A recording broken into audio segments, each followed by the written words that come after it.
अगर आपको कुछ डाउट हो, कुछ पूछना हो तो आप मुझे चैट बॉक्स में लिख देना, ठीक है। बीच बीच में सिस्टम को देखता रहूंगा तो मैं आपके रिप्लाई दे दूंगा। आज का हमारा टॉपिक है टाइम डायलेशन। कल हमने बात की थी लेंथ कॉन्ट्रैक्शन की, आज हम बात कर रहे हैं टाइम डायलेशन की। टाइम में चेंज होगा या नहीं होगा उसको देखते हैं। तो हमारे पास में अगेन जैसा हमने कल किया था, हम दो केसेस को यहाँ पर डिस्कस करेंगे। पहला केस कि जब हमारे पास में फ्रेम रुका हुआ है और ऑब्जेक्ट स्टेशनरी है लेकिन ऑब्जेक्ट में चेंजेज हो रहे हैं, तब हम उसको स्टडी कर रहे हैं। तो केस फर्स्ट है मेरा कौन सा केस, फ्रेम S1 का, फ्रेम S में क्या हो रहा है, इवेंट कोई आपका इवेंट अकर हो रहा है, तो उस इवेंट के लिए हम बात करते हैं किस तरह से कि लाइक मैंने एक फ्रेम लिया, फ्रेम S, ये फ्रेम S स्टेशनरी है, ये फ्रेम S स्टेशनरी है। स्टेशनरी फ्रेम से मतलब लाइक मैं यहाँ पे खड़ा मेरे सामने एक बम फट रहा है, मेरे सामने एक पौधा छोटे से बड़ा हो रहा है, ना उसकी पोजीशन चेंज हो रही है ना मेरी पोजीशन चेंज हो रही है, हम एक दूसरे के रेस्पेक्ट में स्टेशनरी है। या मैं यहाँ पे खड़ा हूँ और मेरे सामने एक बल्ब रखा हुआ है, वो bulb on off on off on off हो रहा है, तो ना तो बल्ब की पोजीशन हिल रही है मेरे रेस्पेक्ट में और ना ही बल्ब के रेस्पेक्ट में मैं हिल रहा हूँ। तो हम दोनों एक दूसरे के रेस्पेक्ट में क्या हो गए, स्टेशनरी हो गए। बल्ब रुका हुआ है, मैं रुका हूँ और बल्ब ऑन ऑफ हो रहा है, या पंखा गोल गोल घूम रहा है, ठीक है।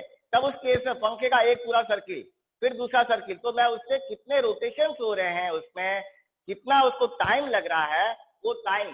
तो हमारे मेरे पास है फ्रेम S स्टेशनरी फ्रेम, और इस स्टेशनरी फ्रेम में किसी एक पर्टिकुलर पॉइंट P पर कुछ घटना घटित हो रही है।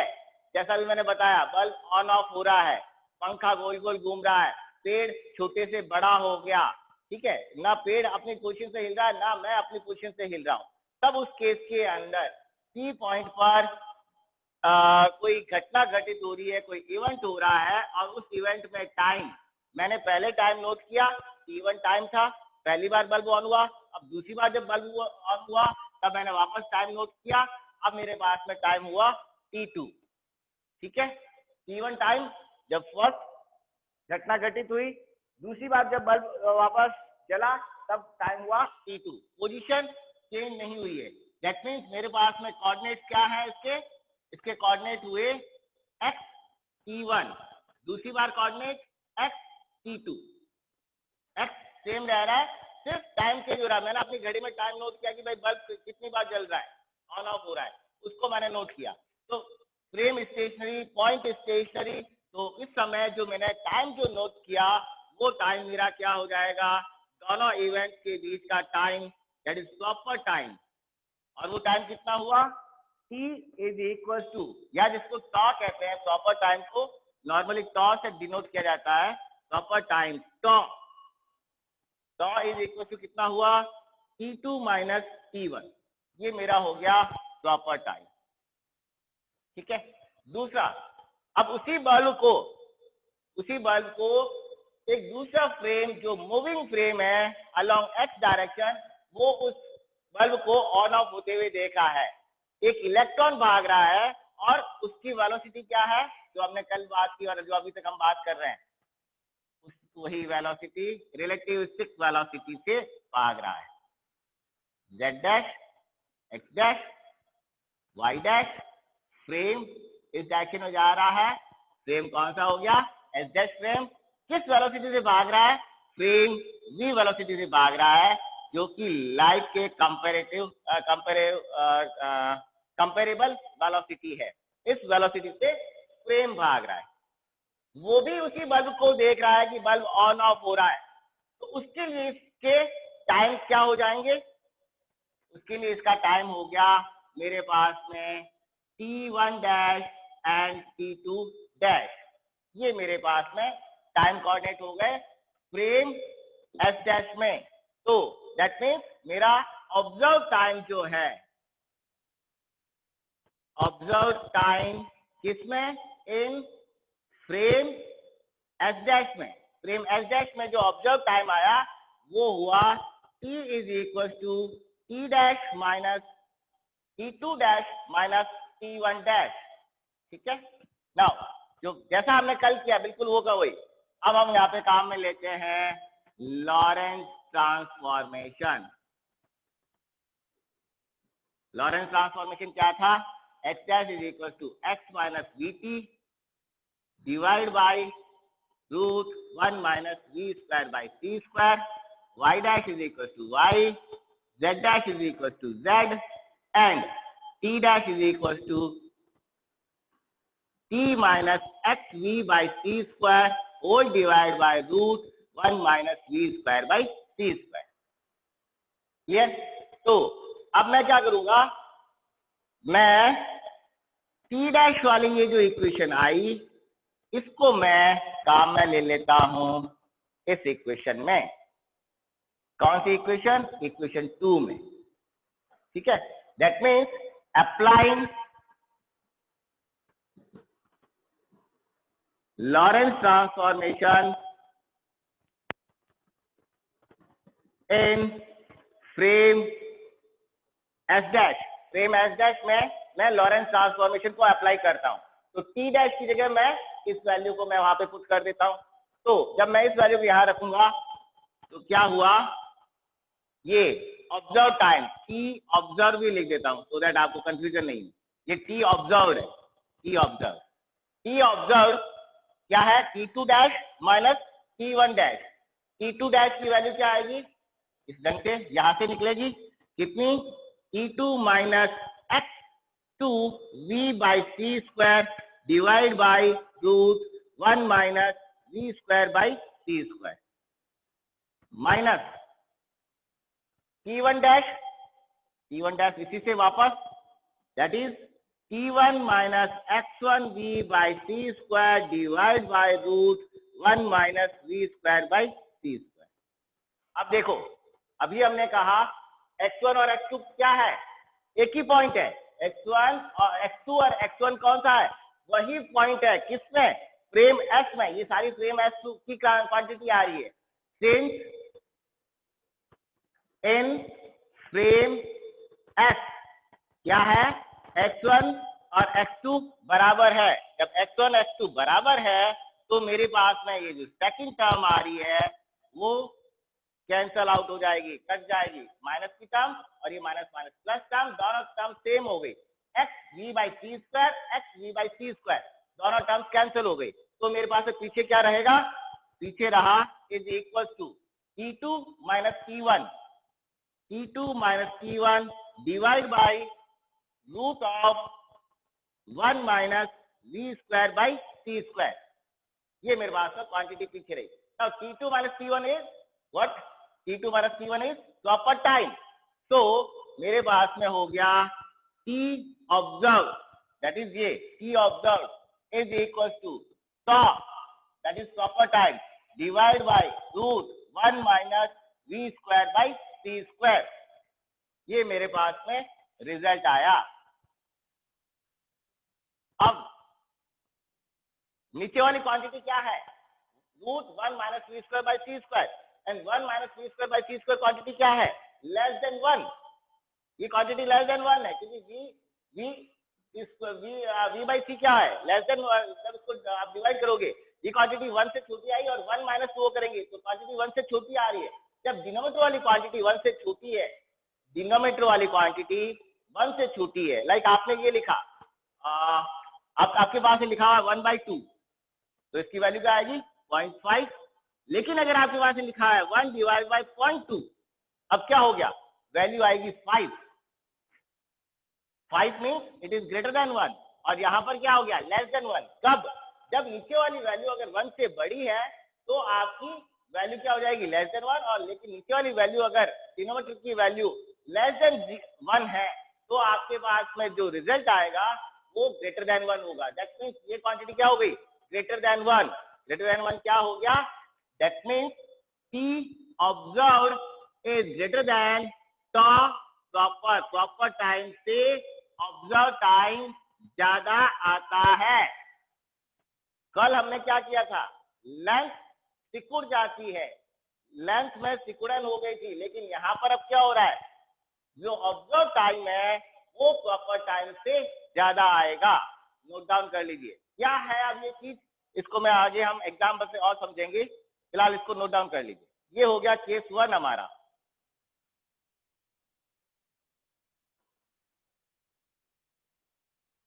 दिनेश चौधरी आज नहीं आया, रविंदर नहीं आया, ठीक है कोई नहीं। और जब आप पूरा लिख लेते हैं तो मैसेज में लिख दीजिएगा डन, तो दैट मैं आगे उसको कंटिन्यू करूँ।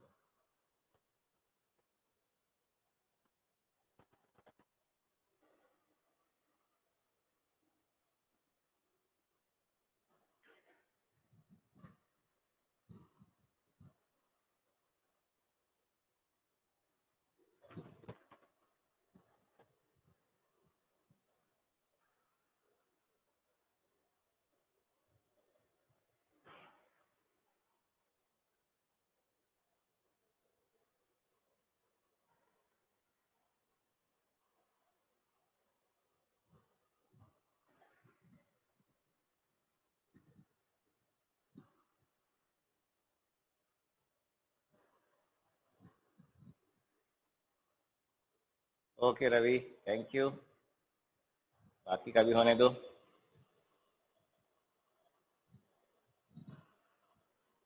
Audio and video both are clear? आप लोग कुछ बोलोगे तो मुझे सुनाई नहीं देगा, तो आप अपना मैसेज में लिख देना। Prachi thank you, Himanshi thank you, हो गया, good. Aniket x1 x2 equal कैसे हुआ? x1 x2 इक्वल इसलिए हुआ क्योंकि उसी पॉइंट की हम बात कर रहे हैं, उसी पॉइंट पे सिर्फ टाइम चेंज हो रहा है। ये देखो मैंने क्या लिखा, सिर्फ टाइम चेंज हो रहा है, t1 t2, पॉइंट को हमने चेंज नहीं किया। मैंने क्या कहा है, बल्ब अपनी जगह रखा हुआ है, बल्ब बस ऑन ऑफ हो रहा है, टाइम चेंज हो रहा है। पहला आपने ऑन कब हुआ, दूसरी बार ऑन कब हुआ, वो टाइम नोट कर रहे हैं, तो पोजीशन हमारी चेंज नहीं हो रही है, इसलिए पोजीशन हमारी सेम है। Audience both clear, that's good, ठीक है। विकास का हो गया, रामचरण का हो गया, अनिकेत का हो गया, सबका हो गया, ऑलमोस्ट हो गया है ना? किसी का बाकी है? ठीक है, हाँ सागर हो गया, गुड। बलवंत हो गया, खुशबू, बलवंत, समृद्धि हो गया, मैत्री का तो पहले से हो गया था, खुशबू, बलवंत हो गया, ठीक है। मैत्री, सॉरी वो खुशबू, खुशबू हो गया, ठीक है। तो अभी हमने फ्रेम एस के अंदर इस बात को कही थी, इस बात को किया है। अब फ्रेम एस डैश के अंदर अगर हो तो एस डैश के अंदर बिल्कुल उसका ऐसा है, ऐसा ही करना है, बस थोड़ा बहुत चेंज करेंगे, ज्यादा कुछ चेंज नहीं करेंगे। जैसा हमने कल किया था आज भी वही सब कुछ हो रहा है, बट आज चेंज क्या हो रहा है कि हमारे कल हमने टाइम सेम रखा था, लेंथ को हमने वेरी किया था, हमने लेंथ मेजर की थी, दोनों कोऑर्डिनेट स्पेस कोऑर्डिनेट अलग अलग लिए थे। आज हम स्पेस कोऑर्डिनेट सेम रख रहे हैं और टाइम को चेक कर रहे हैं कि टाइम में क्या फर्क पड़ेगा, ठीक है। और कोई चेंज, बड़ा चेंज नहीं है। और दोनों चेंजेस को देखो तो कल वाले में और आज वाले में फर्क क्या आ रहा है, मेजर डिफरेंस, कल हमारी जो लेंथ थी यानी कि स्पेस जो है, स्पेस आपका श्रिंक हो रहा है, स्पेस में कॉन्ट्रैक्शन हो जाता है। आज हम क्या कह रहे हैं, टाइम डाइल्यूट हो गया, टाइम बढ़ गया। टाइम बढ़ने का मतलब जैसा हम टीवी पे देखते हैं जब मैच चलते हैं, उस मैच के बीच में रिप्ले बताते हैं, तो रिप्ले के अंदर बेसिकली क्या है, टाइम बढ़ा दिया जाता है। जो फ्रेम फास्ट चल रहा था 30 या 60 फ्रेम्स पर सेकंड जो चल रहे थे, अब आपने फ्रेम की रेट कम कर दी, यानी कि अब आपकी जो बॉल जैसे जा रही, पहले बॉल फास्ट जा रही थी, अब आपने क्या किया, उसी टाइम को धीरे धीरे कर दिया, तो बॉल जब धीरे धीरे ऐसा लग रहा है बहुत स्लो मोशन में हो रहा है। स्लो मोशन मीन्स आपने उसका टाइम बढ़ा दिया। नाउ केस सेकंड, इसी का उल्टा, अभी हमारा सिस्टम स्टेशनरी था, अब मेरा सिस्टम स्टेशनरी नहीं है, इसका दूसरा case, case 2, when event occur in, मैं यहाँ पे टेक्स्ट कम लिखता हूँ, बोलता ज्यादा हूँ और डेरिवेशन कर लेता हूँ। इसका अगर आपको टेक्स्ट चाहिए तो जो मैंने आपको पीपीटी दे रखी है, जो ब्लॉग पे पढ़ी है, पीपीटी के अंदर आपको टेक्स्ट मिल जाएगा। पीपीटी देख सकते हैं, बुक मैंने आपको बता रखी है, बुक देख सकते हैं, और जो पढ़ा रहे हैं उसके हिसाब से आपके नोट बन जाएंगे। तो when event occur in moving frame as dash, moving frame के अंदर अब घटना हो रही है। मूविंग फ्रेम के अंदर घटना होने का मतलब कि आपके पास में बस जा रही है और उस बस के अंदर एक बच्चा बॉल को ऊपर फेंक के अपने हाथ में कैच कर रहा है। तो उस बच्चे के लिए बॉल का टाइम क्या हुआ, या उस बच्चे के हाथ में बल्ब है और वो बल्ब ऑन ऑफ हो रहा है, तो उसकी पोजीशन तो चेंज हो नहीं रही है उसके रेस्पेक्ट में, सिर्फ ऑन ऑफ हो रहा है। तो उस बच्चे को जो बस में बैठा है उसके लिए उसका टाइम क्या हो रहा है, और जो सड़क पे खड़ा आदमी है वही उस बल्ब को ऑन ऑफ होते हुए देख रहा है, तो उसके लिए उसकी टाइमिंग क्या होगी। दोनों टाइमिंग अलग अलग ऑब्जर्वर ऑब्जर्व कर रहे हैं, दो अलग अलग फ्रेम हो गए, तो दोनों फ्रेम्स की टाइमिंग में रिलेशनशिप क्या आएगी। अब घटना कहां पर हो रही है, बस के अंदर हो रही है, बच्चा चल रहा है, दैट मीन्स मेरे पास है फ्रेम, पहले तो मैं स्टेशनरी फ्रेम ले लेता हूं एस, जो कि सड़क पे खड़ा आदमी है, एक्स वाई जेड, सड़क पे खड़ा आदमी एक बस को देख रहा है और बस के अंदर बल्ब जो है वो ऑन ऑफ हो रहा है। बस बल्ब की पोजीशन आपने चेंज नहीं की, बल्ब वहीं पे पड़ा है, बस वो ऑन ऑफ हो रहा है। ठीक है, ये सॉरी, ये बस किस पे है, फ्रेम एस डैश के अंदर है, बस मूव कर रही है, यानी कि बच्चा भी मूव कर रहा है, फ्रेम एस डैश।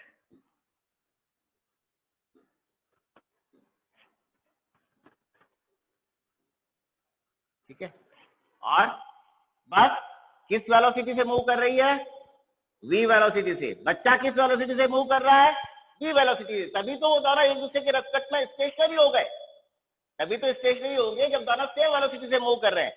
और उस बस के अंदर आपके लिए बल्ब वाला एग्जांपल ले लीजिए, खूब एग्जांपल है, बल्ब कोई बस के अंदर कोई चीज ऊपर से नीचे गिर रही है, नीचे से कोई चीज ऊपर जा रही है, बस के अंदर कोई किसी को थप्पड़ मार रहा है, तो आपने उस थप्पड़ मारते हुए को बस में जो बैठा है वो आधे नोट कर रहा है कि भाई पहली थप्पड़ 10 बजे लगी, दूसरी थप्पड़ 10:10 में लगी, तीसरी थप्पड़ 10:20 में लगी। जो सड़क पे खड़ा आदमी है, क्या उसको भी वो 10-10 मिनट के गैप पे थप्पड़ नजर आएगी, या कुछ अलग ढंग से नजर आएगी, या ये जो भी घटनाएं हैं, बल्ब वाला हो गया, बॉल का हो गया, ये सारी जो इवेंट्स हो रहे हैं, इसमें जो टाइम नोट हुआ वो क्या टाइम हो गया हमारा यहाँ पर, proper time, the time observed in frame S dash, time observed in frame S dash, where event is stationary in frame S dash, frame S dash के अंदर इवेंट भी स्टेशनरी है, मींस दोनों सेम वेलोसिटी से जा रहे हैं, तो जो टाइम नोट हुआ वो हो गया मेरा प्रॉपर टाइम। तो इज इक्वल टू कितना हुआ, पहले था हमारे पास में T1 डैश, दूसरी बार T2 dash, sorry T2 dash, कहां पर, उसी जगह, बस वही जगह ऑन ऑफ हो रहा है, एक्स डैश। ठीक है, तो मैं इसको लिख रहा हूं T2 dash minus T1 dash. अब दूसरा केस, आदमी सड़क पे खड़ा है, वो ऑब्जर्व कर रहा है, देन फॉर ऑब्जर्वर के लिए जो टाइम नोट हुआ इन फ्रेम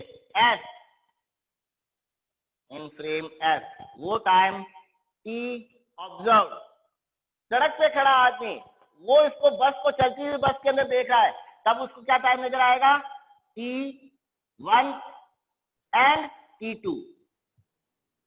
साथ में इसकी पोजीशन, क्योंकि बस चल रही है तो इसकी पोजीशन पहले उसको नजर आएगी x1 और दूसरी बार उसकी पोजीशन नजर आएगी x2। बस तो आगे जा रही है ना, तो यहाँ पर x1 x2 आएगा, जबकि यहाँ पर क्या आएगा, सेम x डैश और x डैश, यहाँ आएगा x1 x2। तो यहाँ पर टाइम क्या हो गया, T2 minus T1। Now using inverse Lorentz transformation, using inverse Lorentz transformation, apply using inverse Lorentz transformation in frame S। S frame पे अप्लाई करते हैं, तब S फ्रेम में क्या है, T observe is T2 minus T1 is equal to, T2 की जगह मैं क्या लिखूंगा, इनवर्स लॉरेंस ट्रांसफॉर्मेशन के अंदर it is equal to T minus x v by c square होता है, याद करो, divide by root 1 minus v square by c square. किसके लिए, T2 के लिए है, यानी कि यहाँ पर क्या हुआ, T2 डैश और x2 डैश। ठीक है, इसको मैं थोड़ा ढंग से लिख लूं, ये आया x dash v by c square.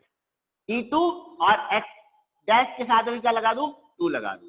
लेकिन हमको मालूम है x2 डैश किसके बराबर है, चलो उसको मैं नेक्स्ट स्टेप में लिख दूंगा, माइनस T, सॉरी ये प्लस आएगा, इनवर्स के अंदर प्लस आता है। देन T निकालना है तो T क्या हो जाएगा, T dash plus x dash v by c square whole divide by root 1 minus v square by c square.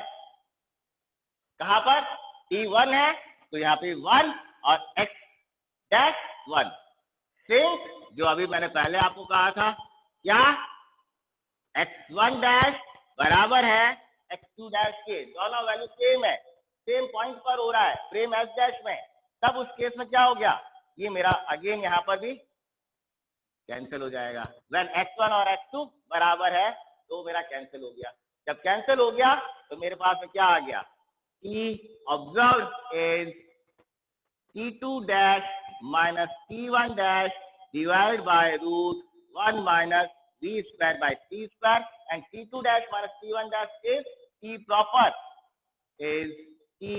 Proper divide by root 1 minus v square by c square. That means इसको वो लिख लो, T observe is tau divide by root 1 minus v square by c square.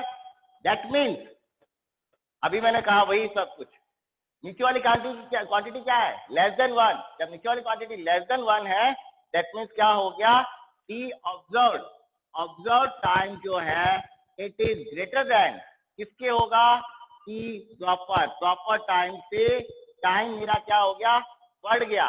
Time बढ़ने का मतलब क्या हो गया, टाइम डाइल्यूट हो गया, टाइम को आपने बढ़ा दिया, टाइम बढ़ाने का मतलब क्या हो गया, टाइम डाइल्यूट हो गया, टाइम फैल गया, टाइम एक्सपांड हो गया। तो ये है मेरा टाइम डायलेशन का सेकंड केस, दोनों केस हमने कर लिए, नोट डाउन कर लो, तो डाउट हो तो पूछ भी लेना।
अच्छा रविंदर जी आ गए। बढ़िया। अपने माइक ऑफ रखा करो।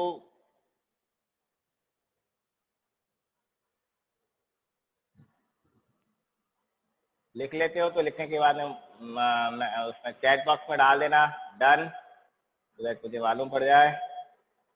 अब मैं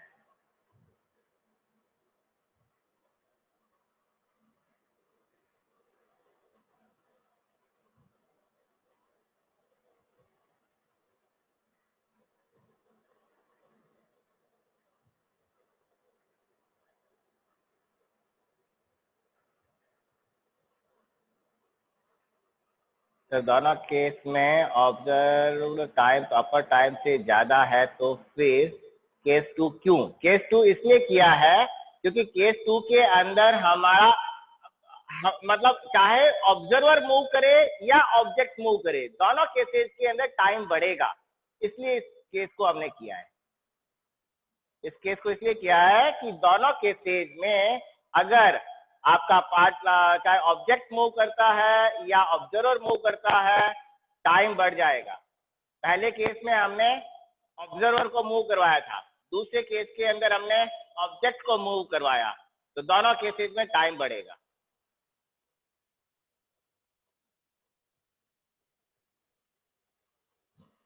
ठीक है रवि?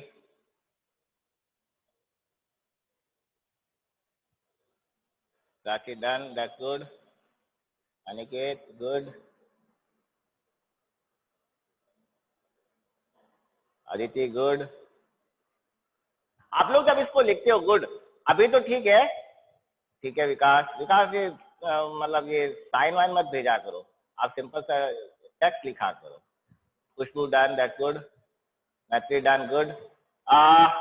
क्योंकि क्या है कि विकास जो अभी आपने भेजा ना, वो उसके बॉक्स बने हुए आ रहे हैं, वहाँ पे कुछ समझ में नहीं आ रहा है क्या आ रहा है, बस लिखा है आपने। ये देखो, ये मैंने हर बार नोट किया, सिर्फ आप लोगों के साथ नहीं, मैं जहाँ पर भी मैंने पढ़ाया है मैंने ये देखा है। क्या होता है कि जैसे मैं बोर्ड पे इतना सब कुछ लिखता हूँ और बोर्ड के ऊपर जैसे मैंने अभी बनाया ये वाला डायग्राम बनाया है ना, ये इस तरह का डायग्राम, और कई बार मैं पढ़ाते पढ़ाते वास्तव में मैं वहां पे बीच में इस तरह से फूल भी बनाता हूँ समझाने के लिए कि ये फूल है, इस तरह से है, फूल की ग्रोथ हो रही है, सब कुछ हो रहा है। या मैं कार बना देता हूँ वहां पे, कार तो शायद मैं कितनी बार बनाता हूँ, इस तरह से मैं कार बना देता हूँ। ठीक है, या कुछ भी इस तरह के मैं बीच चीजें बनाता रहता हूँ, और मैं लिखता भी बड़ा रैंडम हूँ, कभी इधर लिखूंगा, कभी उधर लिखूंगा, कभी ऊपर कभी नीचे। इस सबके पीछे मेरा एक मोटिव ये रहता है कि जब मैं उसको रैंडम लिख रहा हूँ तो क्या आप क्लास के अंदर सिंसियरली क्लास से अटैच्ड है या नहीं है, इसको भी मैं ऑब्जर्व करता रहता हूँ।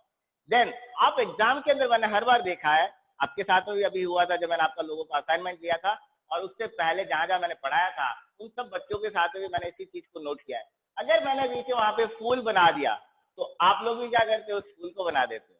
मैंने यहाँ पर ये समझाने के लिए बताया कि वहां पे बल्ब ऑन ऑफ हो रहा है, ब्लास्ट हो रहा है, तो आप भी एग्जाम के अंदर इसको बना दोगे। मैंने अगर कार बनाई तो आप भी कार को बना दोगे। मैंने इस ढंग से लिखा, आपको इसके साथ में टेक्स्ट लिखना होता है। आपको बताना होगा कि let us consider a frame S dash which is a moving frame with respect to frame S along x direction with the velocity v, and there is a event which is also moving in a frame s dash with the same velocity v, that is the frame, that is the event is stationary in frame s dash. Now the event occur at that same at two different times, and the observer moving in s dash frame noted is noting the time difference between the two events occurs in frame s dash. इस तरह से आपको वहां पे बीच बीच में अपने sentences लिखने होंगे। सेंटेंसेज अगर मैं यहाँ पे लिखने बैठ जाऊंगा टेक्स्ट, तो एक तो टाइम बहुत ज्यादा लगेगा, और आप फिर क्या करोगे, आप अपना माइंड अप्लाई करके अपनी लैंग्वेज को काम में नहीं लोगे। होना क्या चाहिए, आपको अपनी लैंग्वेज में लिखना है। 10 मिनट बाद में मेरा वीडियो भी ऑफ हो रहा है, कोई इश्यू नहीं, मैं उसको वापस भी स्टार्ट कर दूंगा, तो हमारा 7 मिनट बाद में इसको हमको रीस्टार्ट करना होगा। तो ये आप लिख रहे हो, दैट इज गुड, अच्छा है, बट इसके साथ में अब जब आप ये अभी आपके जो नोट बन रहे हैं वो एक रफ नोट्स बन रहे हैं, बुक कंसल्ट करो, पीपीटी कंसल्ट करो, नोट्स को कंसल्ट करो, और एक फेयर राइटिंग के अंदर विद टेक्स्ट इसको पूरा लिखो, तब आपको मार्क्स भी मिलेंगे और समझ में आएगा। अभी आपको अच्छा लग रहा है कि हाँ सर ढंग से पढ़ा रहे, समझ में आ रहा है, लेकिन जब 2 महीने बाद में 3 महीने बाद जब आप इसको देखोगे तो आपको मालूम नहीं पड़ेगा कि x2 डैश और x1 डैश बराबर क्यों हो गए। क्यों? क्योंकि आपने टेक्स्ट लिखा ही नहीं है। तो टेक्स्ट आप बीच में लिखते रहा करो। नाउ स्पेशल केस, ये तो हुआ हमारा x relativistic velocity. x non relativistic velocity क्या होगा? बहुत सिंपल सा है, आप लोग खुद अपना आंसर निकालिए, तब तक मैं बोर्ड भी साफ कर लेता हूं। x non relativistic velocity special case, time delay होता है या नहीं होता है?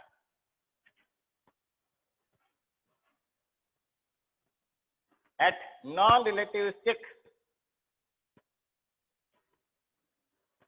वेलोसिटीज, अगर ऑब्जर्वर की वेलोसिटी या इवेंट की वेलोसिटी नॉन रिलेटिविस्टिक है, that means v is very very less than c, तब क्या होगा? आप लोग अपनी कैलकुलेशन करें, जैसे कल हमने किया था सॉल्व, उसी तरह से special case at non relativistic velocity, that is when v is very very less than c, then v by c square and v square by c square can be neglected। क्यों neglect किया जा सकता है?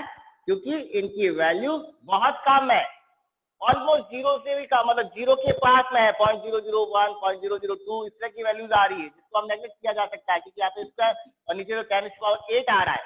जब हम इसको neglect कर देंगे तब t observe is equal to t proper divide by √1 minus v square by c square. तो क्या होगा? Then can be neglected. Third क्या हुआ? 1 minus v square by c square is 1, can be considered as 1। नीचे वाली value 1 हो गई। जब ये वैल्यू 1 हो गई तो मुझे क्या मिल जाएगा? T observe is equal to T proper.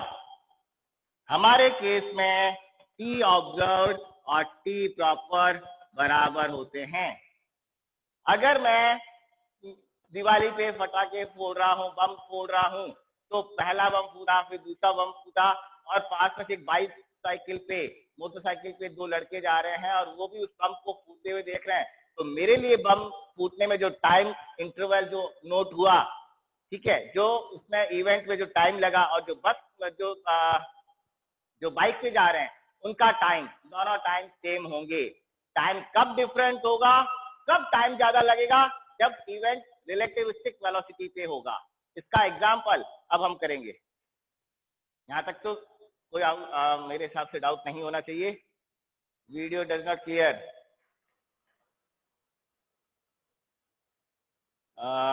Sir अगर एस डैश की वेलोसिटी ऑब्जेक्ट की वेलोसिटी के इक्वल नहीं है तो फिर क्या होगा? हाँ तो वो बताया ना ये केस। अगर वेलोसिटी, ओके एक सेकेंड, आप कह रहे हो एस डैश की वेलोसिटी ऑब्जेक्ट की वेलोसिटी के सेम नहीं है, तो वो तो बिल्कुल एक एंटायर अलग केस हो गया। तब हमारे पास में उस फ्रेम के अंदर वो ऑब्जेक्ट है ही नहीं, वो ऑब्जेक्ट किसी दूसरे फ्रेम के अंदर हो गया, वो एक एस डबल डैश फ्रेम वाला केस हो गया, वो तो एक अलग केस हो गया। वीडियो विकास कह रहा ब्लर आ रहा है, जो मीटिंग कैन बी। और किसी के वीडियो सही नहीं चल रहा है क्या? इसको लिख लीजिए, फिर मैं इस मीटिंग को क्लोज करके मीटिंग रीस्टार्ट करता हूं, क्योंकि हमारे पास टाइम भी अब लैप्स होने वाला है। तो क्लियर है? That's good.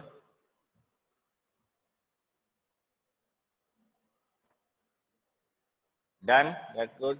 Sagar done, good. लिख लीजिए इसको फटाफट, फिर इसका एग्जाम्पल करते हैं। एग्जाम्पल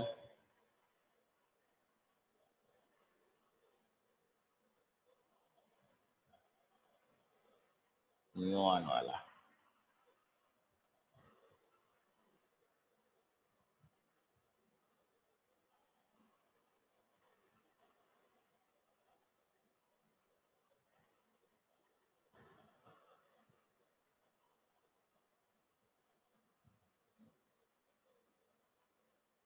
ओके, इसी चीज को और समझाते हैं।